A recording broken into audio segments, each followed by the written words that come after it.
예, 앞서 톱뉴스로 일부 소개를 해드렸습니다만 문재인 대통령은 오늘 신년사에서 경제 분야의 성과를 특히 길게 언급했습니다. 얼마나 맞는 말인지 지금부터 꼼꼼히 따져봐 드리겠습니다. 자, 강동원 기자, 일단 고용부터 따져보죠. 문재인 대통령은 지난해 신규 취업자 수가 늘어서 고용률이 증가했다 이렇게 얘기를 했죠. 맞습니다. 이건 얼마나 맞는 말입니까? 그러니까 일단 고용률이 증가한 것은 맞습니다. 취업자 수가 지난해보다 28만 명이 증가했는데 이 중에서 60대 취업자 수가 36만 7천 명이 늘어난 겁니다. 예. 우리 경제의 허리로 불리는 40대 취업자 수는 오히려 지난해에 비해서 16만 5천 명이 감소했습니다.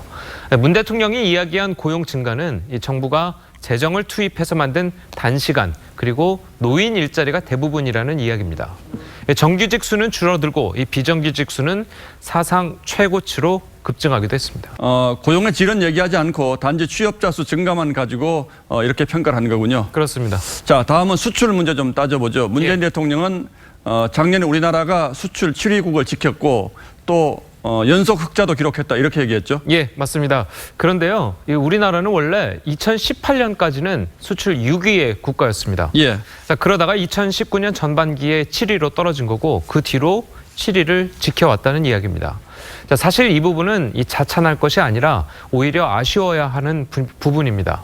자, 우리나라의 수출은요, 지난해 매달 마이너스 증감률을 보였고 결국 지난해 수출 감소율은 글로벌 금융위기 이후 10년 만에 이 두 자릿수를 기록하기도 했습니다.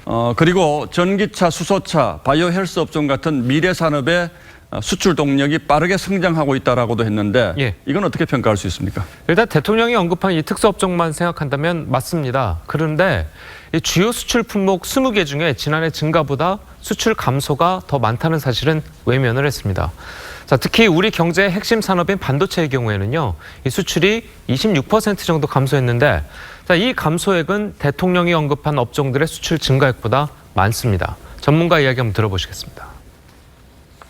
수출 7위, 그 순위가 무슨 의미가 있습니까? 그 안에 어떤 내용을 봐야 되고요. 수출에 우리가 기대고 거기 위안 삼을 건 아니죠. 대북 정책에 있어서도 이렇게 지적할 부분이 있습니까? 예, 그렇습니다. 이 올해는요, 특히 핵이라는 부분을 언급하지를 않았습니다.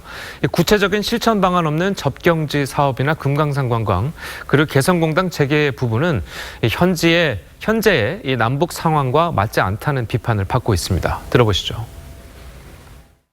지금 북한은 한국을 아예 무시하는 전략으로 나가고 있는데 우리 정부가 그러한 현실을 인식하기보다는 하고 싶은 이야기만 한 것이 아닐까.